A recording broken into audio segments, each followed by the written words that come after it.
Good morning, big dogs. Welcome back into another episode here on Fridays with myself. My name is Adam on the BDGE Dynasty channel. If you're new to the channel, make sure you go down, hit that little bell button, subscribe to the channel so that you do not miss any of the pieces of content that we're dropping Monday through Friday, myself, Nicholas, and Andrew, giving you pieces of content, all different, centered around the game of Dynasty Fantasy Football. So whether you're a seasoned vet in the game or you're new, you're going to want to be subbed and do not miss any of the content that we're dropping for you. Now, today what I got to get into is something that I've been getting a ton of questions on, specifically of late. They're all really themed and centered around this topic, and I'm going to get back to a foundational piece on the strategy side that I think is really important. As a matter of fact, a couple people actually asked me the last few weeks to make a video centered around this. You got to give the people what they want. Happy to do so. Y'all even got me out of bed early. The sun is not up, but I am. We're going to do this. We're going to kind of go back to school. Think about things at a root level, and that is this. When I take a look at different Dynasty assets, how do I comparatively figure out how to value them and value them appropriately when they're crossing and I don't understand players versus picks or whatever the asset is that I'm looking at? So we're going to dive into that. But before we do all that, you already know what time it is. It's early, but I need you to stand up. Tuck your shirts in. Stop yapping. You know it's time to eat.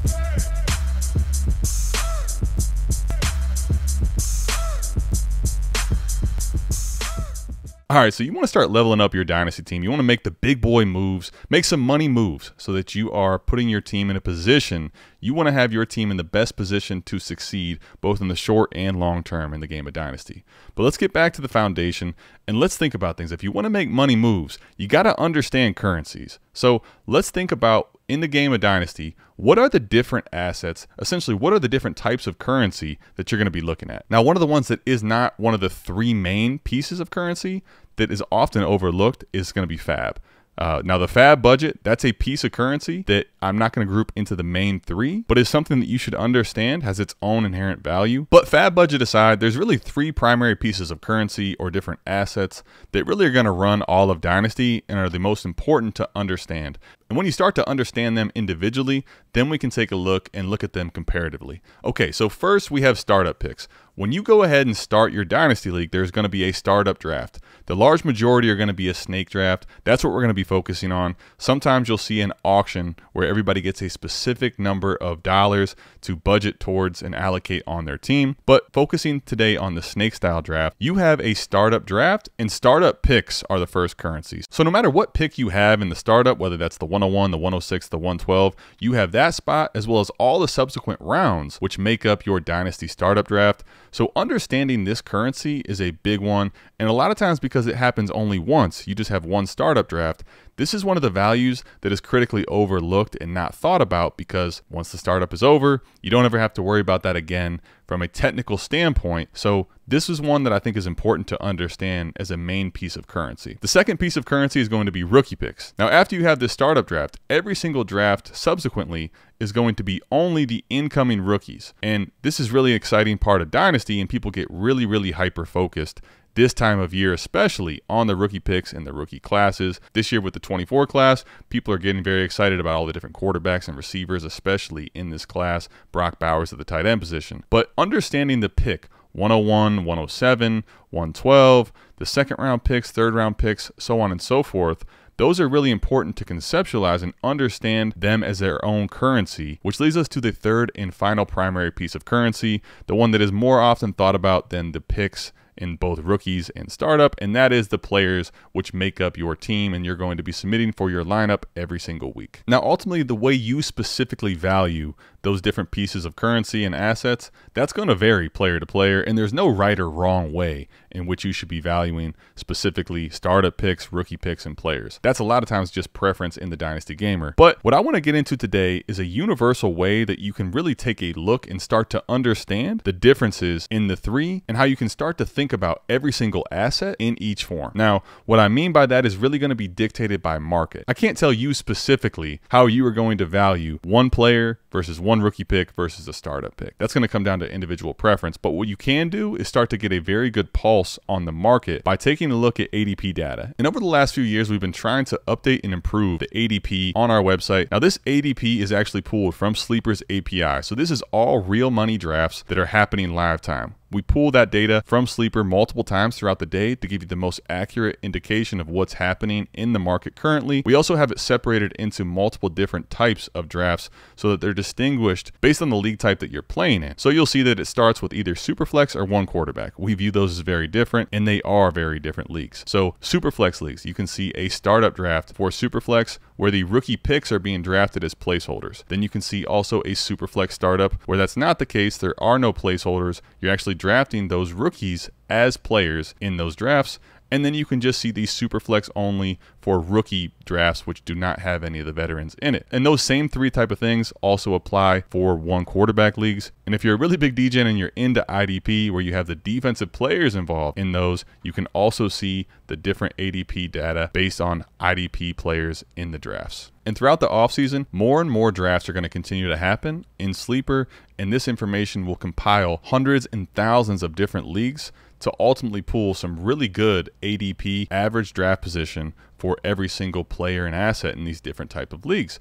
And this is going to give you a really good indicator of what the market says on a specific player, a specific rookie pick, and then ultimately what the value of a startup pick actually is. All this information is free on our website, and when you utilize it, you can actually figure out, as far as market value goes, what each asset is in each form. So let me give you a game which I came up with last year, and we played a few times with some of our community members at South Harmon, and that is Dynasty flashcards. So let's demonstrate here. Let's start with the 101 rookie pick. So if I say this is the 101 rookie pick and I want to know what the startup form is of this asset, turn that card over, you're going to see that this is the 112 currently as a startup. So the rookie 101 is the 112 currently ADP in startups. This is on the Superflex side, okay? So 101 and the 112. In a startup, if I'm drafting in a draft where I'm using the rookie picks as placeholders, if I want the 101, ADP says currently it's a late first, the 112. If I have this 101 pick in a rookie draft and I end up holding the pick and drafting a player in the rookie draft, I'm going to be getting Caleb Williams based on ADP. And then finally, what is the market value if I wanted to trade this 101 into a veteran? A-Rich, Amon-Ra St. Brown, and Bijan Robinson currently are within one or two picks of that player in startup values. So now you have a real idea in market what that 101 is. All right, so that's the drill. You got a little bit of the hang of it now.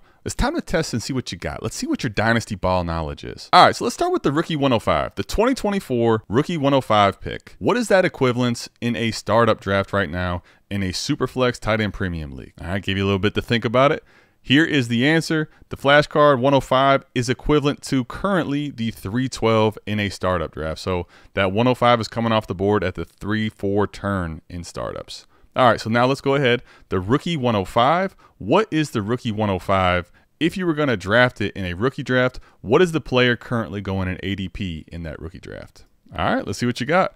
Currently, the rookie 105 coming off the board in Superflex tight end premium startups is Drake May at the 105. All right, so now lastly, you got this rookie 105. You want to see what you can do. You want to play your hand into a current vet that you think can score more points per game, whatever the case may be. You want to trade 105 into a vet. What veterans are going within a pick or two of that 105 currently in startups? The 105 is in the range of players like Jonathan Taylor, Brandon Ayuk, Kyron Williams, and Nico Collins. All right, so let's go to the 110. Let's go a little further down the board. Let's test the knowledge, the ball knowledge you got. The 110 in startups currently. What is the 2024 rookie 110 in equivalence in a startup draft?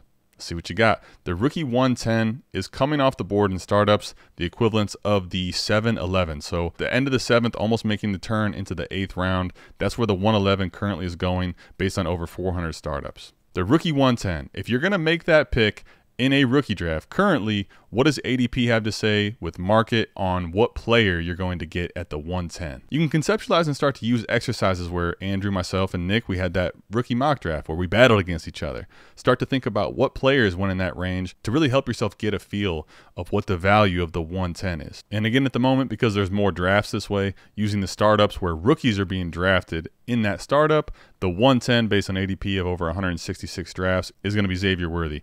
All right, so let's mix it up this time. Let's give you a player. So this Dynasty flashcard, the player is going to be DJ Moore. What is DJ Moore's current equivalence as far as startup value goes? So DJ Moore currently in Superflex tight end premium leagues is coming off the board at the 407 in startup league. If you're going to try to trade DJ Moore and you wanted to get yourself into the rookie picks, you wanted to get a rookie pick for DJ Moore. So right now, DJ Moore currently in market value is very close to the 106 in the rookie class. So let's use the startup 812. What currently is the startup 812 as far as a rookie pick? What rookie pick are you going to be able to get near the 812? So the 812 is exactly the 111 in startups currently. Now let's say you wanted to use that 111 to get into a player. What kind of players are going within a couple picks of that 812? So within a couple picks, you got David Montgomery, Najee Harris, Amari Cooper, and Christian Kirk. So the 812 in startups, what is the nearest rookie player that you're going to get in that 812 range? So we already said that that is the 111 as far as equivalence is the rookie pick, and that currently with ADP is going to be Adonai Mitchell. So currently at the 812, obviously this is subject to change based on drafts switching and the values of players going up and down, but currently based on over 423 drafts, the 812, you got a chance to get a player like Adonai Mitchell in a rookie class, guys like Amari Cooper, Christian Kirk, Najee Harris, David Montgomery, the player, and as far as the rookie pick goes, that is the rookie 111. All right, let's rapid fire through a few of these real quick before we get out of here. So James Cook currently, what is James Cook's startup value? All right, James Cook is coming off the board at the 603 currently in startup. So James Cook's startup value, the 603. All right, so Dynasty Flashcard 204, this is always going to be using the 12 team as the baseline. So this is technically pick 16 if you're in a 10-team league. So pick 16, what can that net you right now? You wanted to cash out that ticket. You didn't want to go to the draft. You wanted to just trade into a veteran. What are the players going near pick 16 or the 204? So currently right now within a couple picks of the 204, you got Geno Smith, Dallas Goedert, Hollywood Brown, and James Conner. All right, and one more here to hit you with. So you got Josh Downs. Let's say you got the player Josh Downs and you want to get into the 2024 draft. What currently is the equivalence of Josh Downs into the 2024 class based on market value? So Josh Downs in equivalence to the 2024 class coming off the board at the 201. All right, so there it is. That's Dynasty Flashcards. A little game I kind of came up with on the fly to test the shitheads, see what their ball knowledge was. Now you don't have to actually go through and make Dynasty flashcards for yourself. Obviously, that's just an exercise to really give you the idea and the concept of knowing each asset in each form. Okay, so here's an example. I just pulled up one of my teams just to give you an idea of exactly how this goes. So in a more practical sense, right, when you start going through your stuff in Sleeper, you look at your roster. So instead of just saying Patrick Mahomes, Jahmyr Gibbs, Jonathan Taylor, Drake London, etc., so start thinking out what is this player worth also in startup value and in rookie picks. You start conceptualizing each asset in each form. It'll be so much easier to interpret what the values are when an offer comes into you, or you decide you want to draw up an offer of your own, start kicking up the engagement and activity level in your specific league. But here you go. This is an example. So here's the team, right? Patrick Mahomes, he's the 102 currently ADP in startup, and then the rookie pick, he's the 101 plus. So not just the 101, you got to spend obviously more than a single pick in this rookie class to get to Patrick Mahomes. Jahmyr Gibbs coming off the board at the 210. He's roughly the 103, right in the range of the 103 there. Jonathan Taylor, the 310. He's in between the 104 and the 105. So conceptualize the 104 or the 105, somewhere in that range for JT. 412, Drake London, roughly the 106. The 402, Brandon Ayuk, somewhere in between the 105 and the 106 pick. So Amon-Ra St. Brown, he's the 201 in startups. Roughly the 101, coming off the board one pick different than the 101 in the 2024 class in startups. Mark Andrews coming off the board at 503 in tight end premium leagues. Roughly the 107 in this 2024 class. Devon Achane coming off the board at the 406. One spot different than the 106, so market value has him pretty similar to the 106. Kenneth Walker, the 509 in startups. Roughly the 107 to the 108. Travis Kelce at the 611, roughly the 109. George Pickens at the 702, very similarly, is the roughly the 109. So Lamar Jackson, the 105 in startups, and over the 101, so the 101 plus, no single pick based on current market values in this class should be buying Lamar Jackson straight up. Not saying that it can't happen, but this is just based on market values. So there it is. There's the basic concept and principle of understanding each asset in each form as far as market value based on startup ADP. Overall, there's going to be some differences here, right? Just because someone's going at a certain spot in ADP doesn't mean you can trade out one for the exact market value in rookie pick or in startup pick. But overall, when you start to conceptualize this and have a better handle of these assets relative to the field and their ADP, you're going to have a much better handle on, is this offer something that I should be considering or not? Am I way out of line here? Or is this at least relative to the range of market values, something that makes sense? And then you can pivot and utilize your rankings and your feel accordingly. So that's all I got. The sun is up. I've been yapping for way too long. Let me know what you think in the comments as far as this strategy. If this is something that you've thought about before, if you utilize currently, and if you plan to utilize moving forward, as far as a baseline of really establishing what the market values are on each asset. Let me know. I'll see you back here, same time, same place, next Friday, talking Dynasty strategy and trades. I'm out of this thing. Peace.